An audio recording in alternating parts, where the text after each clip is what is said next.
okay, I'm just gonna do this. I've been practicing over and over and over again, trying to figure out what I want to say, and I'm just going blank.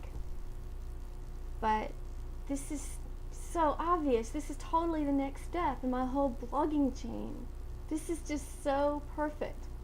This opens up a whole new world, a whole new realm. This could be dangerous. I've got all kinds of ideas.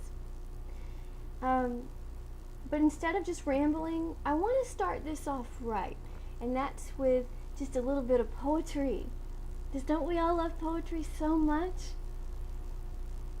Actually, to be honest with you, I hate poetry. I hate it more than life itself. Wait, I don't hate life.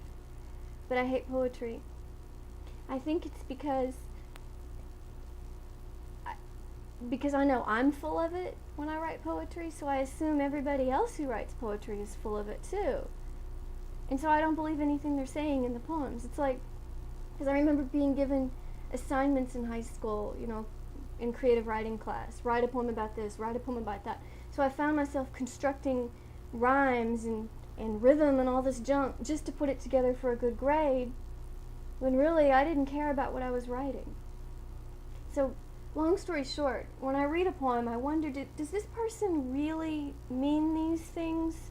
Or is he just trying to make a rhyme? You know why it bothers me? It's because words are important. Words are tools. They're vehicles. It's like what you write can be a portal to your mind. And they just shouldn't be abused.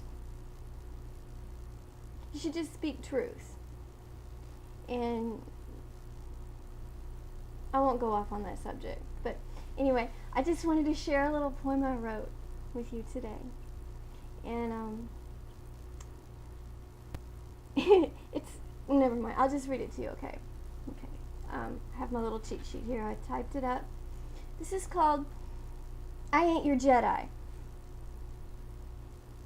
How did you get it in your head that I was your student so poorly fed from the hand of life?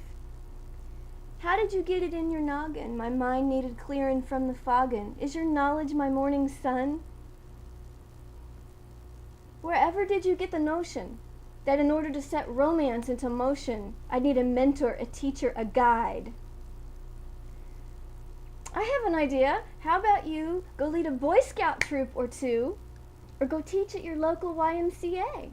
You can volunteer your time washing the dogs at the vet, or better yet, how about you go read a book or two on what women want? Or you can listen to me. I ain't your freaking Jedi. You ain't my Yoda.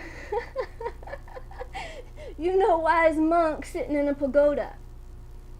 I ain't Helen Keller, but I'm blind to you, 'cause you failed to be a lover true. If it be a student that you need, I ain't the chick for you.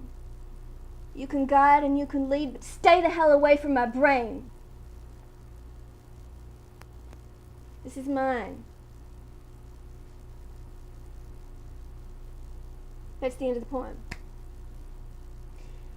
I wrote this out of my eternal frustration regarding men. It seems to be the story of my life that I usually find guys on, one extreme or the other. Either they're completely passive, dead, comatose, they don't care about anything, or you have to set a fire to them in order to get them to have a good conversation with you. Or I end up with a complete control freak, and they just want to, pick apart every little bitty thing in my brain.